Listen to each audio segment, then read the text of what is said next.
Croeso chi yma ar ddiwrnod newydd i fwynhau. Chydig bach o funudau yn myfyrio efo'n gilydd. Dwi'n falch iawn bod chi wedi penderfynu troi i mewn.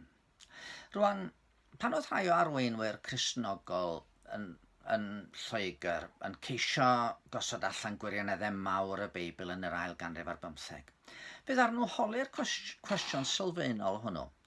Beth ydy pwrpas bywyd pob un ohono ni? Pam ydyn ni'n bod? Be di diben mawr yn bywydau? Pam da ni wedi cael yn creu o gwbl?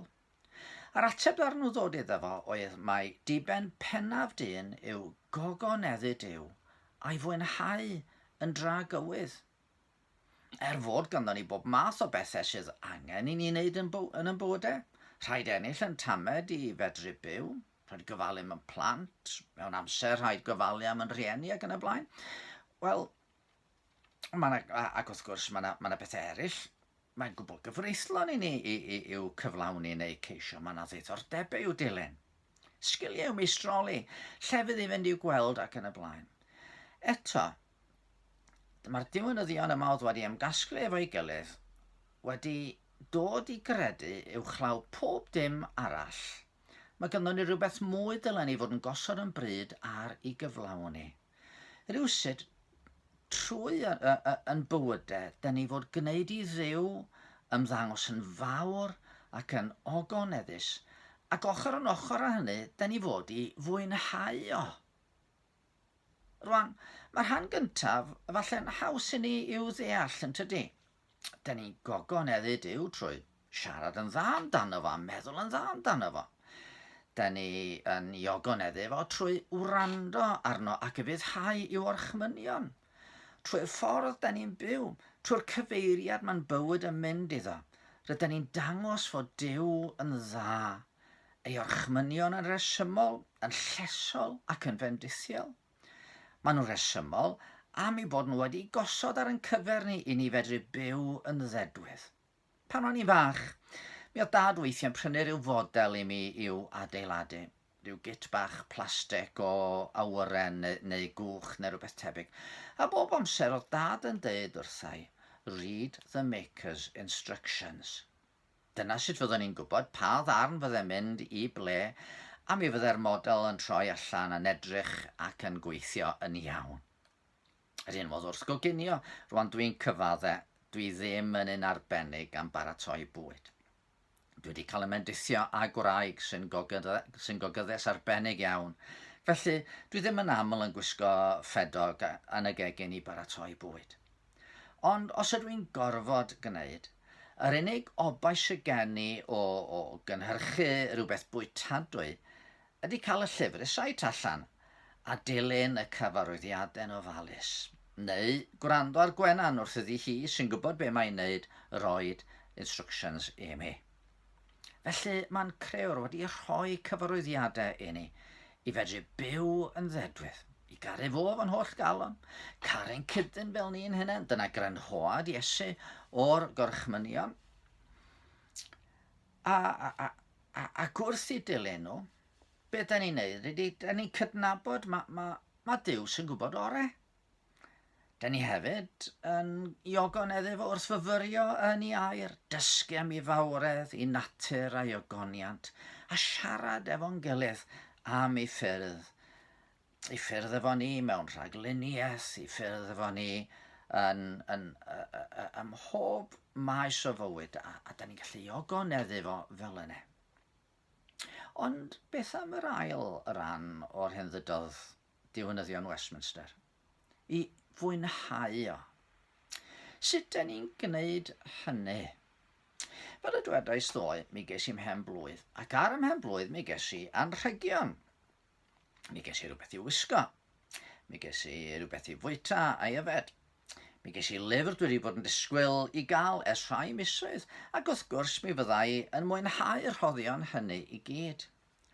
Ond uchafbwynt y diwrnod i mi oedd nid cael anrhegion, cardiau a chyfarchion. Yr uchafbwynt i mi oedd gweld fy nheulu. Oedd hynny yn fwy o bleser, a mi bod wedi bod yn anodd i gweld nhw dros y 3 neu 4 mis diwetha. A roedd cael siarad efo eraill ar y ffôn. A dweud fel o'n i'n gwerthfawrogi y cardiau roedd Ben a Anna wedi i gwneud i mi. Oedd hwnnw'n rhoi pleser iddyn nhw gobeithio, ond oedd o hefyd yn rhoi mwynhad i mi.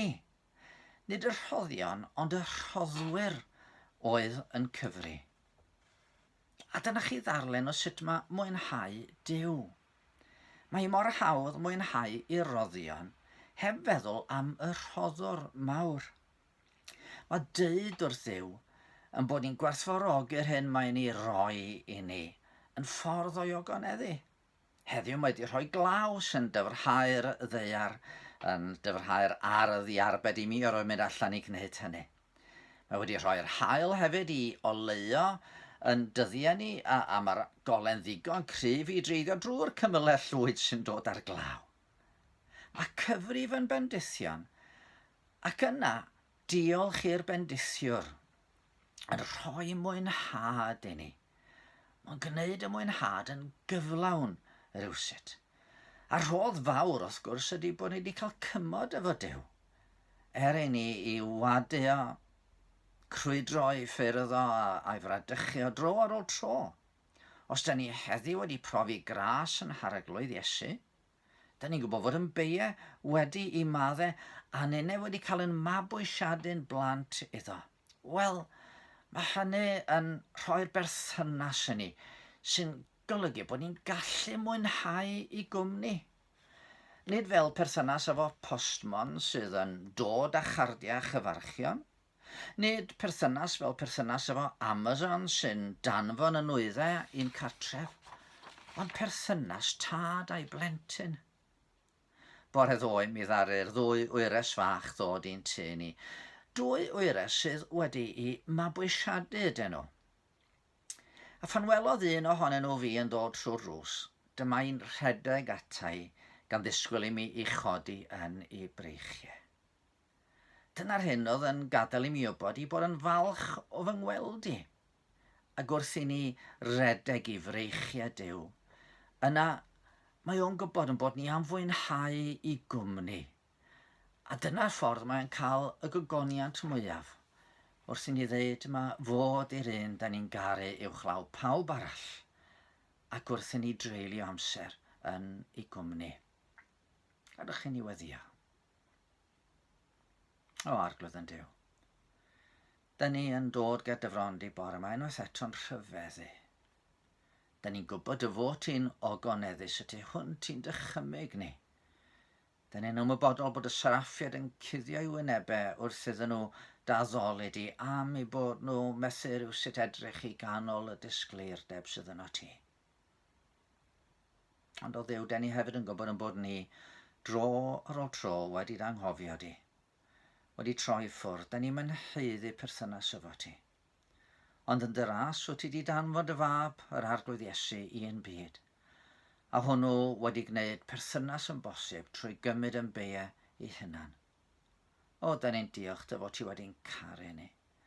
Da ni'n diolch dy fod ti wedi'n hachub ni. Da ni'n diolch ti am yr holl fendithion da ni'n ei cael nhw o ddewn tad. Ond maddau ni os da ni weithiau yn mwynhau'r bendithion heb roi cydnabyddiaeth i ti y rhoddwr. Y fendith mawr ydy cael dadnabod i trwy Iesu Grist.